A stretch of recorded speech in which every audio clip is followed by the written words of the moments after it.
Why hello there dear listener, welcome back. How have you all been doing? I've just drunk 3 cups of coffee and I almost feel human again, which is kind of novel after the past couple of weeks.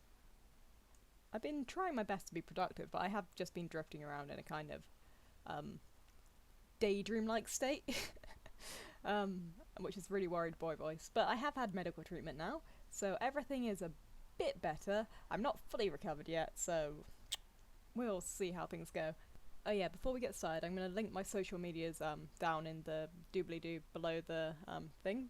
So if you like pictures of dogs, other than that, it's kind of just like a garbage pool of incoherent dyslexic spelling.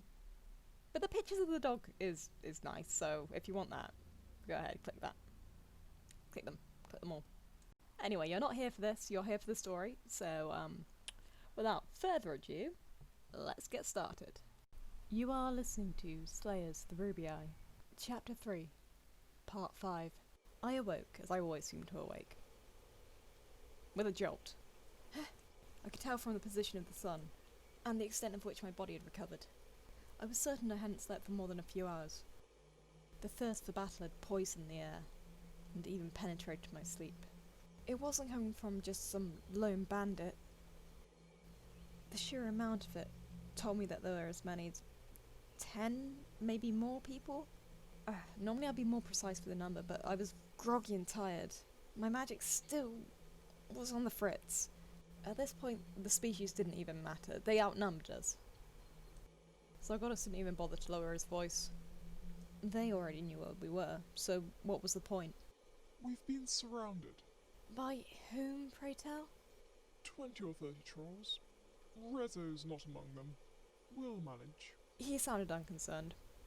I, on the other hand, was somewhat less confident. Oh, great. You didn't think we'd notice your goo, did ya? Boss, we're gonna sell this. Oh, God, it gets worse. I rose to my feet and spotted the trolls attempt to conceal themselves in the trees. Good morning, Dilgear.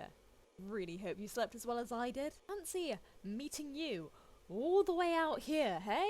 I shouted at the trees. Why don't you come on out here and greet us properly? We'll reminisce about old times. Oh. He dropped from the trees a lot closer than I was expecting. You remember my name? He sounded sincerely flattered, which was a bit weird, to be honest. What? Of course I remember you, I answered, staring him straight down the snout. Aren't you the one who found me so repulsive that you'd rather make out with a goat? Or was it a goblin? Yeah, a goblin, that was it. I mean, you would probably eat a live goat. Horns and all, but you just want to lick the inside of a goblin's mouth. And you said something about a cyclops? I mean, I get why your favourite girl wouldn't be able to see too well. I mean, look at you. I stood up to my full height of 147 centimetres, hoping that he only knew imperial measurements. Your eyesight must be pretty bad too, to think I'm some kind of underdeveloped kid.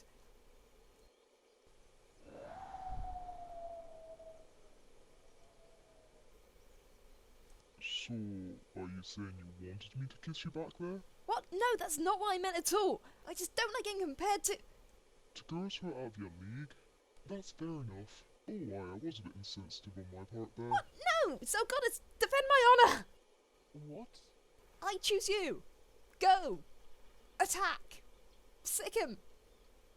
Please? What on earth do you think you're doing? Zargonis stood there staring at me, his arms crossed, with a quizzical look on his face. What am I doing? I stared back at his unmoving form. But I was trying to distract him so you could get the drop on him, but that's failed, hasn't it? Dugia, didn't you swear an oath of loyalty to me? Well, I double checked before I came out here. And my contract clearly states that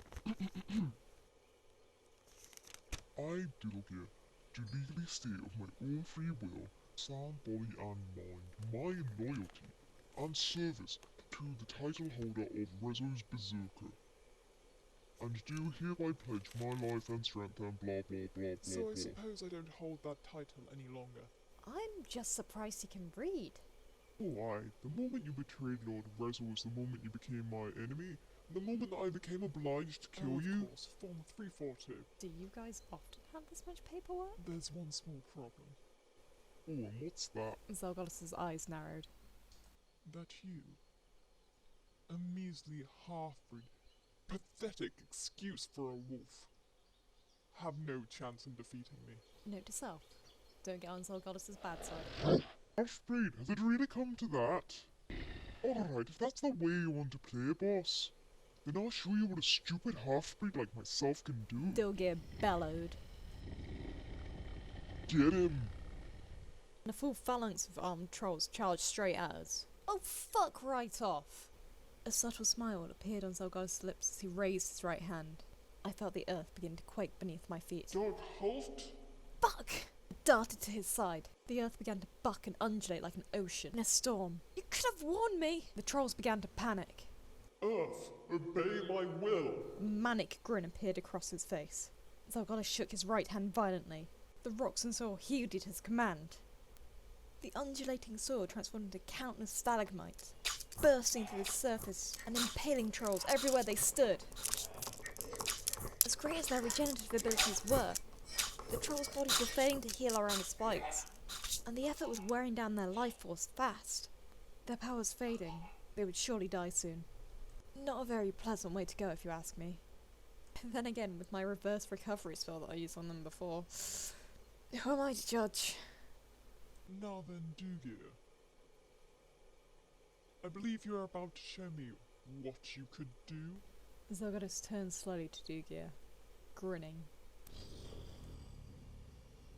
Dilgear had narrowly avoided being skewered, but was hanging on to the top of one of the stalactites for dear life. I'm not impressed. Real warriors don't rely on stupid magic tricks. Stupid magic tricks. Zolgoddess was incredulous. That was no trick, Dilgear. I moved the earth for you. What is it you're suggesting? That you could defeat me by blade? Why, that's exactly what I'm suggesting. Dilgear said, grinning a toothy grin.